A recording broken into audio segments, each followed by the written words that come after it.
When I first heard about this, I didn't believe it at all. You said you saw literally hundreds of unidentifiable flying objects. The acquisition of unwarranted influence by the military-industrial complex. UFOs? Any UFOs? Did you ask about that? Certainly asked about it. And?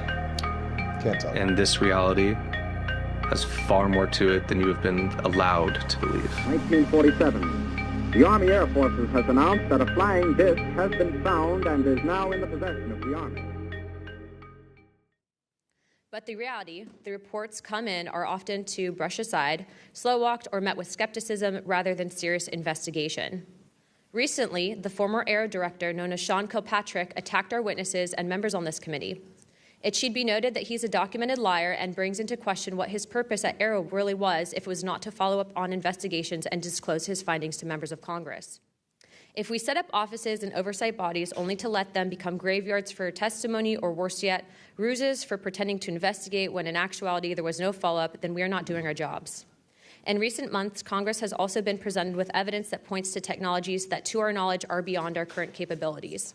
If we continue to ignore our pilots and service members, as well as countless government whistleblowers, we risk losing their trust. And if we continue to shield the truth from the public, we risk eroding the very foundation of democratic accountability. This is why this hearing matters. This is not about fueling speculation. This is about demanding the basic transparency from the Department of Defense and the intelligence community and other military contractors.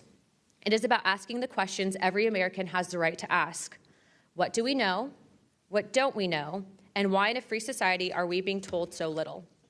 The American people are not fragile. They do not need to be shielded like children from reality. What they cannot tolerate and what they will not forgive is a government that withholds the truth and punishes those who dare to speak up. I want to close with this. Future generations will look back at this moment and ask what we did when presented with the unknown. Did we look away, embarrassed or afraid, or did we pursue the truth with courage? I intend to be on the side of truth, transparency, and accountability, and I hope my colleagues on this task force will be able to do the same. To quote a few elected officials, Senator Schumer has stated, multiple credible sources allege a constitutional crisis over UFOs. Senator Rounds has stated that these are brilliant individuals and they are not making this stuff up.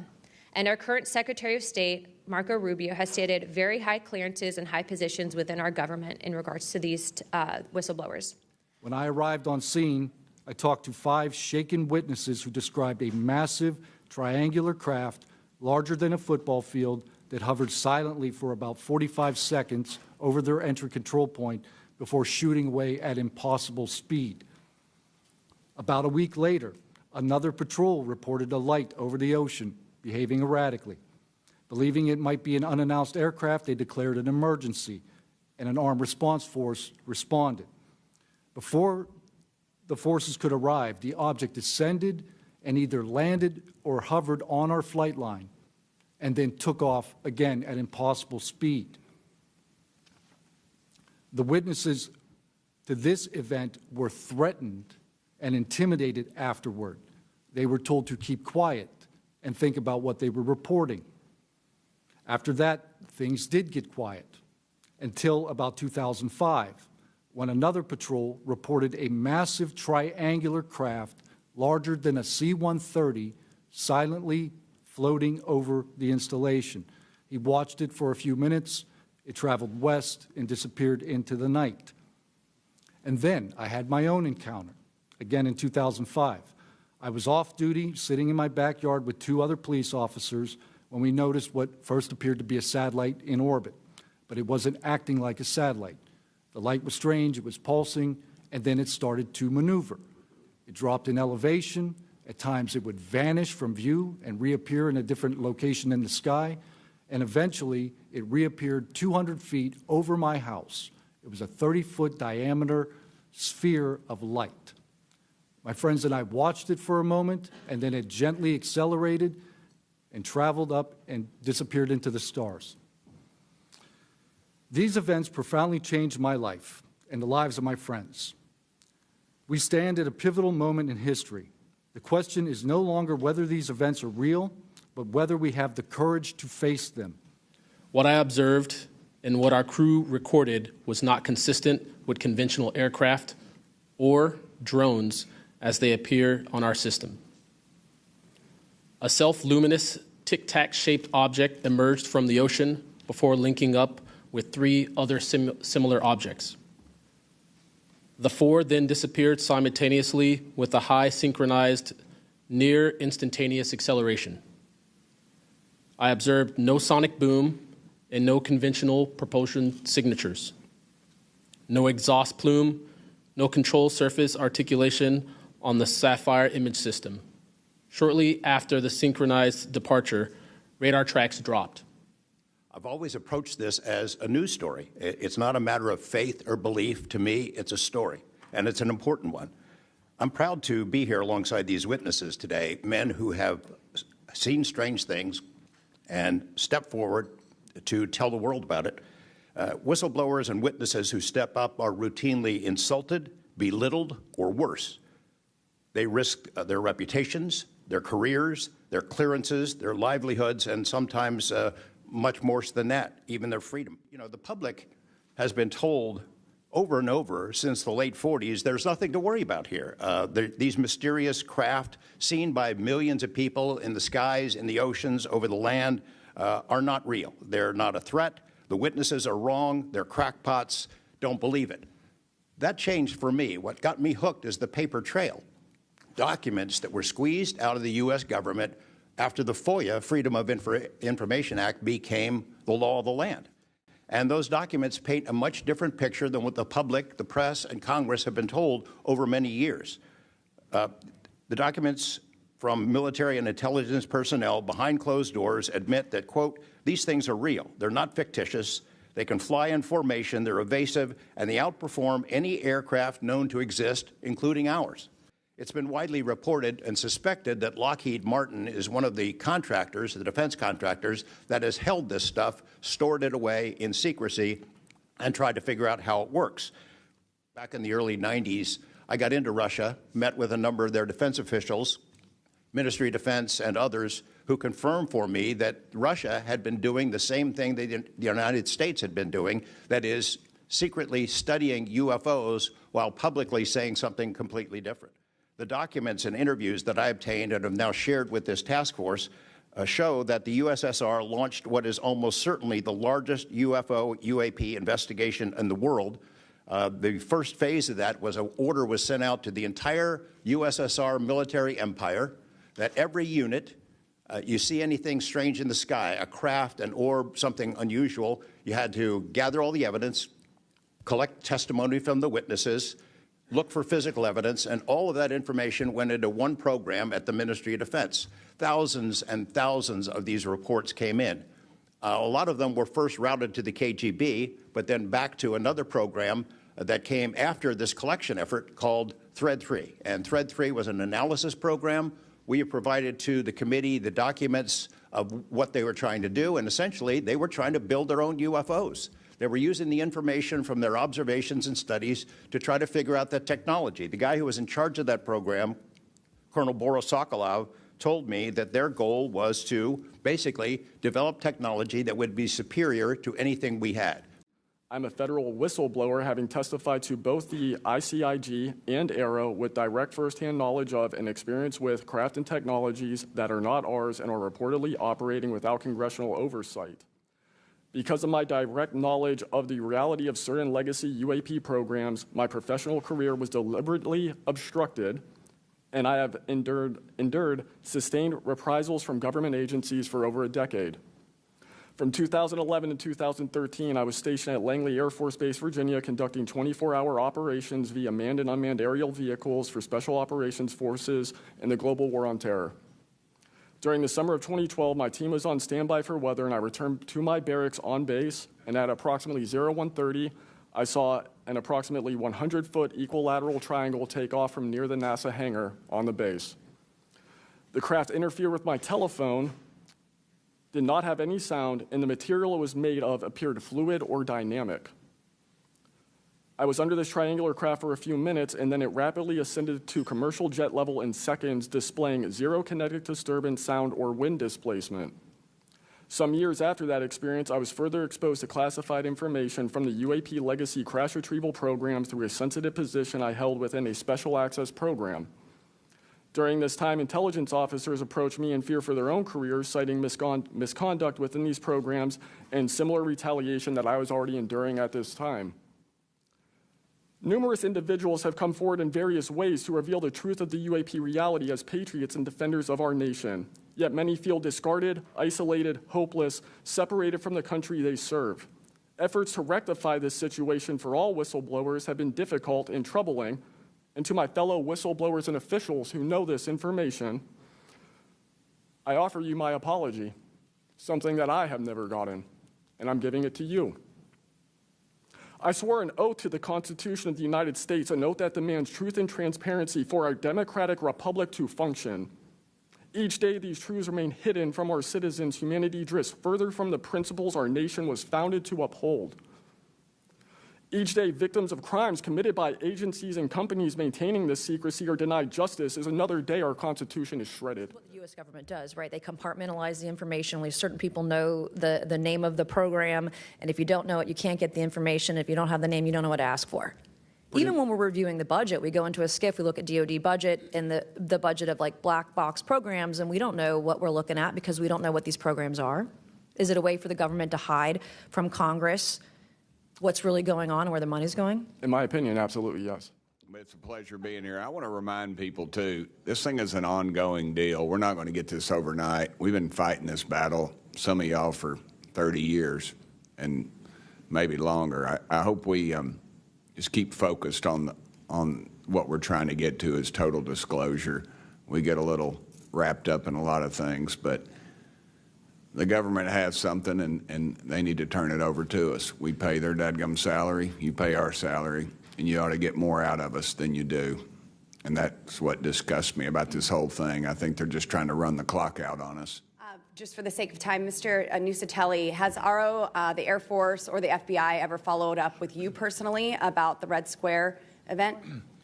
I did have follow-up by ARO, nothing with the Air Force. The ARO office updated me, I think, at least 2 times. They let me know that they were unable to locate any records, that the records had been destroyed by the Air Force. The Air Force is destroying all their police records every 3 years on a schedule. So you were informed that these documents were destroyed. Well, I have a Freedom of Information Act from the Air Force that states clearly that they destroy all police records on a 3-year schedule. Okay. So they were sitting on documentation, destroyed it, refused to question any of the lead investigators, anything leading into this investigation? Yeah, basically they destroyed all the police records. So you couldn't even call the Air Force and ask them if there was a vehicle accident in that time frame. So that's a big problem. We're losing data in real time. So we'll never be able to go back and track. I think our federal government has a history of destroying records. One of the big questions, I think, for many of us is why do you believe that the federal government refuses to be transparent about this issue? I think there's probably multiple reasons. At the start, when these things first started invading our skies in large numbers, we were scared. It was right after World War II, and we didn't know what they were, and they didn't want to panic the public, and that was probably a good call. Over time, I think the lying sort of became institutionalized, you know. Flights over Washington, D.C. in 1952, they're seen, they're captured on radar, jets are chased after these objects, and then we get an explanation it was a temperature inversion. And those kind of lies have been told for a long time. What was told to me by an investigator from Congress, a guy named Richard D'Amato, who was sent after this story by Robert Byrd and Harry Reid, he came out to Nevada, tried to get into Area 51, did get in there, looked around, talked to people, trying to get to the bottom of it. He believed that this program, reverse engineering, et cetera, was inside, had been moved inside these corporations. And he said, when this comes out, people are going to go to prison. And he meant people who were basically misusing legitimate national security funds, tens of billions of dollars, in order to keep this cover-up going. I also believe there's a legitimate reason for the cover-up in that there is undeniable connection of national security involved in this technology. If we are racing for it to master that technology against the Russians and the Chinese, which is what I have been told by Senator Reid and many others, then it is a race that's critical to our survival. there could be a form of disclosure, I think. Yes, it's real. It's from somewhere else without revealing all the details that would allow someone else to have an advantage in the race for this technology. And the other bill, the UAP Disclosure Act, which was filed last year, Senator Schumer, who I cannot believe that there's a topic that he and I agree on, but he and I agree on this topic. He has sponsored it in the Senate. He put it on the National Defense Authorization Act last year. Remarkably, I can't get it on it was stripped out by the House last year, and I can't get it onto the bill leaving the House this year. Mr. Knapp, how far would that bill go to actually getting the answers that we need? Pretty far. I think that they're still going to have roadblocks. You know, the keepers of the secrets, the private companies that have been doing this job for intelligence agencies for a long time are not going to cough it up. You'd have to force it out of them. And whether you can get them to admit that they have it or not, I mean, they're supposed to lie about it. They've been lying about it. You know, more power to you. I hope it works. I hope it passes this time. But it's a daunting challenge to get them to open up after lying about it for more than 75 years. Yeah. And then finally, Mr. Borland, when you engaged with Arrow in 2023, you noted that their public statements did not match the reality that you and others had witnessed. In your assessment, what were the key limitations of Arrow? You know, I would put it to you this way. The statement Arrow has made is scientific evidence of extraterrestrials. Scientific evidence requires a scientific control. Extraterrestrial is an entity on another planet. The only way to scientifically prove extraterrestrial is we have to go to that planet, acquire technology, bring it back, and compare it to what we have here. So you're saying they won't let anything out because, or they won't come forward unless they confirm that unless they go to the planet and confirm where its origin is? That would be scientific evidence, yes. And by that statement, Arrow found no scientific evidence of extraterrestrials is basically, I don't want to call it a psyop, but a misrepresentation, because we do have things. But making that statement is not technically a lie. It's a misrepresentation of the full truth. Thank you. Earlier today, you mentioned that in a SCIF, you would be able to discuss whether a member of Congress is actually legally able to access certain information. Under what authority would a member of Congress be restricted from accessing information on this topic, even within a SCIF? I would suggest reaching out to Director Gabbard and speaking with her about that. I'm hopeful that this goes back to the executive branch and who even has authority. Unfortunately, I can't give you a 100% solid answer because I don't even have that knowledge. Are any of you willing to name specific gatekeepers within the root cell of the UAP-SAP Federation?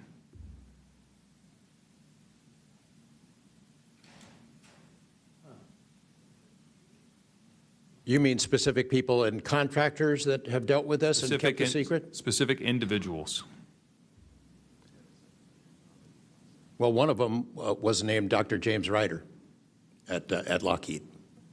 But, you know, again, to emphasize, I don't fault these contractors for doing what they were asked to do by our government. They're supposed to lie if people ask about it. And the intelligence agencies who gave this stuff to them, CIA, I think primarily, told them to keep it quiet. And they've done that. And I suspect that they'd like an off-ramp, that they'd like some help with figuring out this technology at some point. And this is, again, available to anyone, is there a security classification guide for UAP or NHI?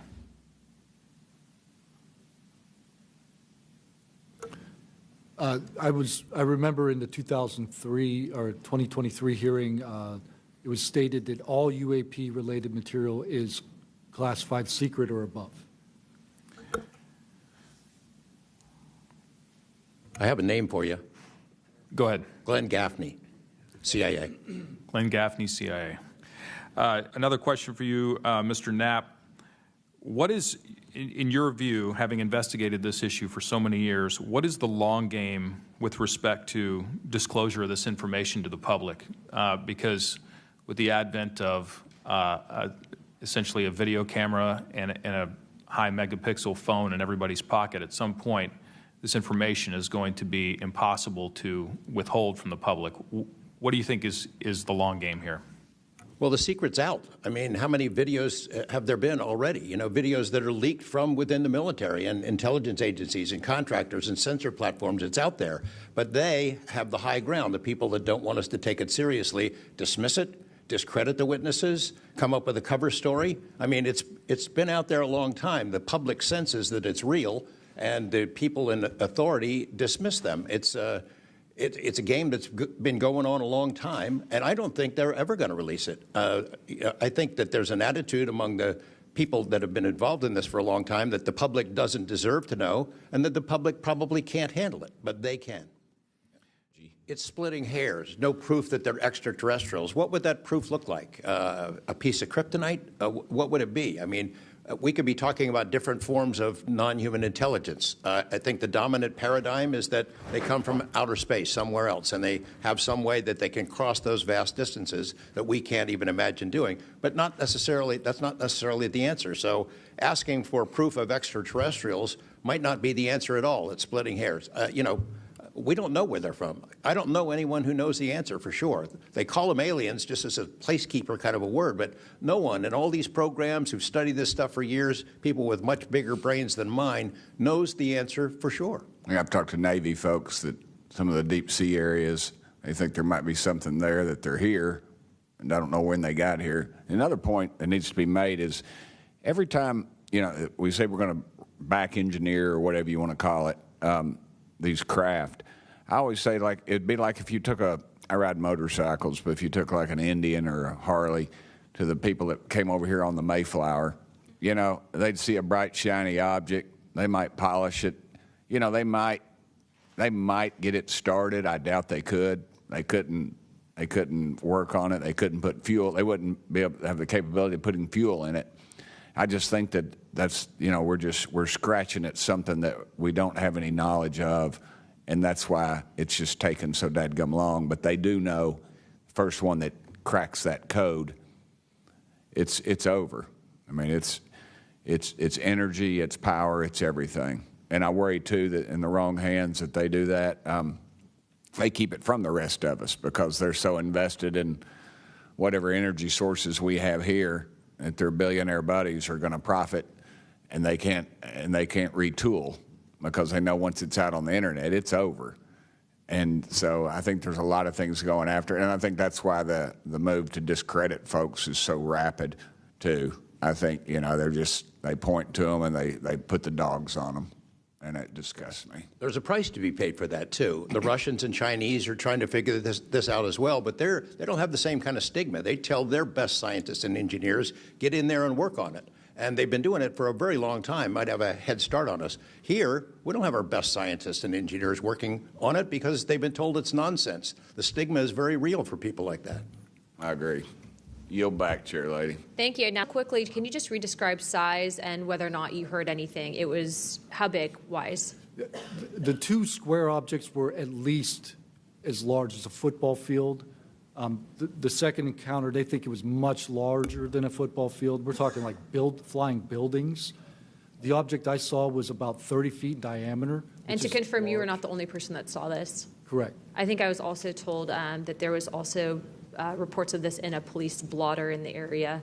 Can you confirm that? Yes, that's the documentation that I maintained from the original event and turned into Arrow and the FBI.